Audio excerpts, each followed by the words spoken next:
Basically کتاب جو ہے وہ شعوری زندگی کی تبدیلی کا نام ہے، اور اگر ہم ایک کتاب دوست معاشرہ بنانا چاہتے ہیں تو اس میں سب سے زیادہ اہم ذمہ داری جو ہے وہ والدین کی ہوتی ہے۔ ہمیں مختلف لائبریریز میں ہمیں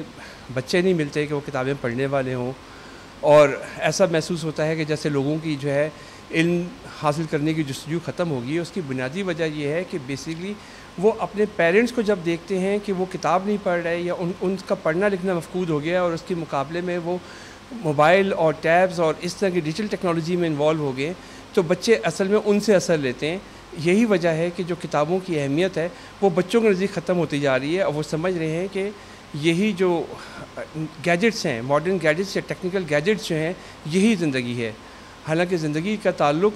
یا زندگی کی آزادی کا تعلق کتاب پڑھنے سے ہے، کیونکہ کتاب پڑھیں گے، سوالات کریں گے تو آپ کو جوابات ملیں گے اور زندگی صحیح معنوں میں سمجھ آئے گی۔